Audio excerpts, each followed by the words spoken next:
We're using the law of radioactive decay here and other questions involving half-life. So in the first case, there are 40,000 nuclei in the sample. Now this is not realistic. There will not always be much more than this, but this gives us an idea. So the number of nuclei is 40,000 and the decay constant is 0.02.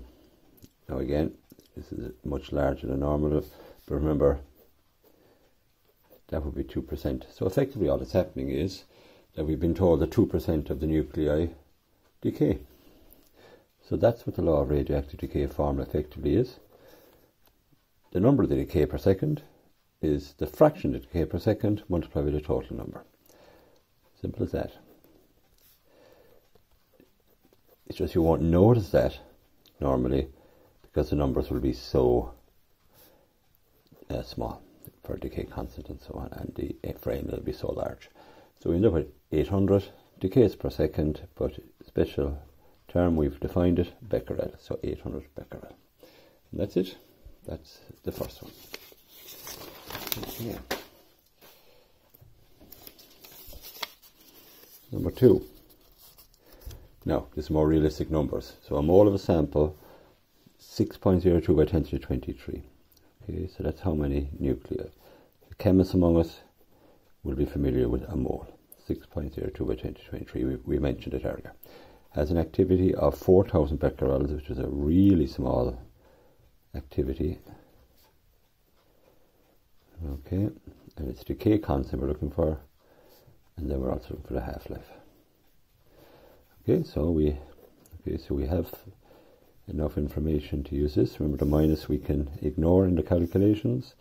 So 4,000 equals decay constant 6.02 by 10 to the 23. Rearranging, and we get an answer of 6.64 by 10 to the minus 21. A ridiculously small answer per second. That's the fraction of decay per second. Okay, to get the half-life, okay, we have our formula, haven't we? Okay, so half-life is natural log over the decay constant. So the natural log of 2 over your 6.64 by 10 to the power of minus 21. And we get an answer of 1.04 by 10 to the power of 20 seconds. Now, that's a huge number of seconds, so we should always change that down to years. Okay, now to change it to years, think about it. We must divide it by 60 to change it to minutes, another 60 to change it to hours, 24 to change it to days, and 365 we generally use in a quarter. Okay, so take the leap year to account to change it into years. And when you do that, you still got this huge value, 3.3 by 10 to the power of 12 years, which is basically 3.3 million years for half of the nuclei to decay. But remember, there's a tiny amount decaying per second. Tiny amount decaying per second. Okay, right, let's move on to the next one.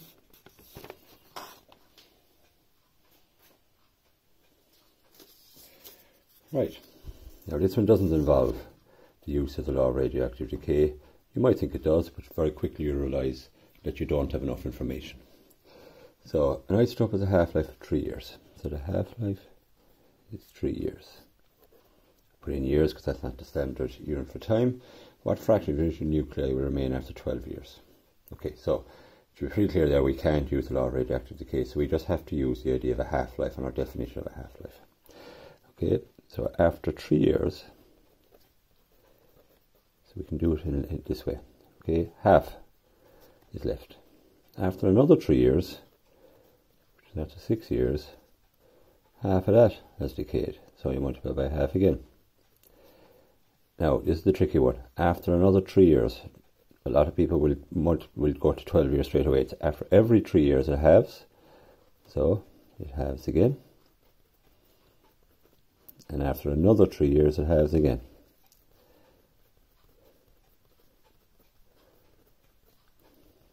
So we have 1/16 of the sample is left.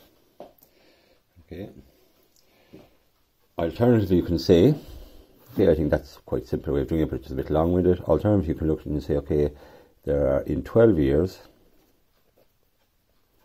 there are 4 half-lives.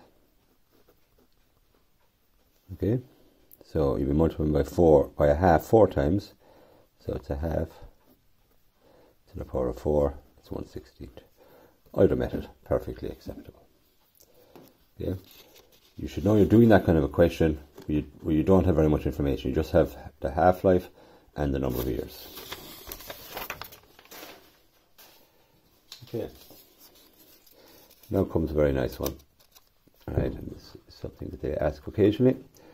So in the uranium decay series, uranium-238 eventually decays into lead-206. Now this could take billions of years, okay, by the emission of alpha particles and beta particles. So you could have an alpha decay, then another alpha decay, then a beta decay, and so on. Now we're not interested in all the decays, we're just asked how many of each are emitted. So we need to find out what uranium-238, at this stage I think we know uranium is 92, but if you're not sure, tables. And lead-206, and we check our tables, and it's 82. So that's what's happening. Now, okay, you have to think logically about this one, right?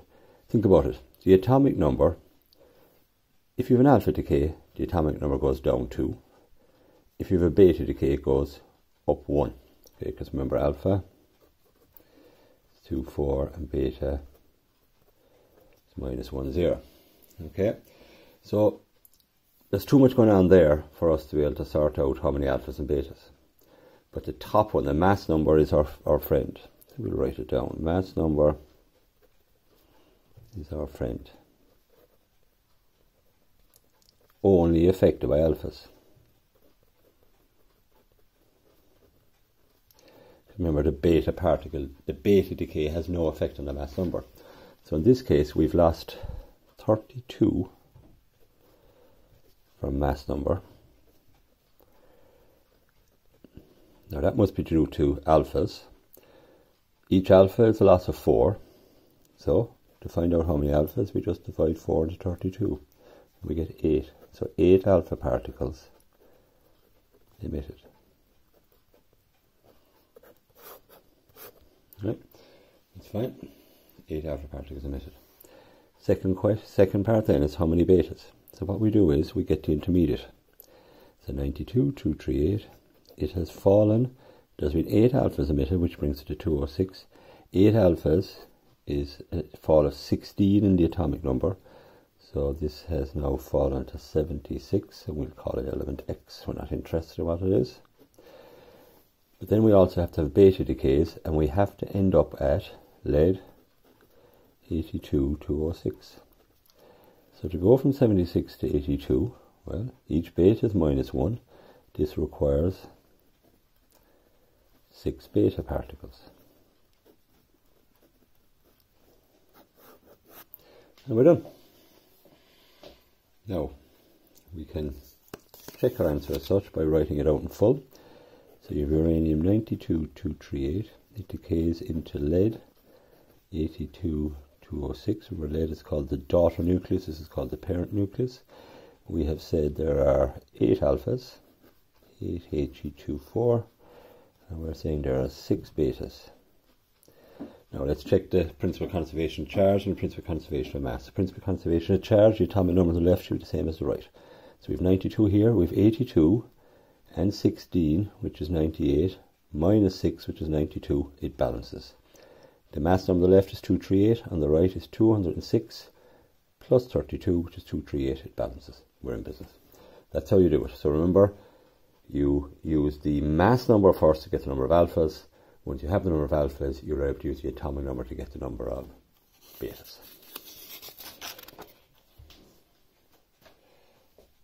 Okay. Finally, we have this one. I forgot to have a ruler ready, so we'll have to improvise. Okay, so this is your decay curve, right? This is your decay curve. And remember, the time it takes for the activity to halve, to go from 100, in this case to 50, is the half-life. So we go to the half of the original, go over, and go down. And this then is the half-life. And in this case it's 8 years.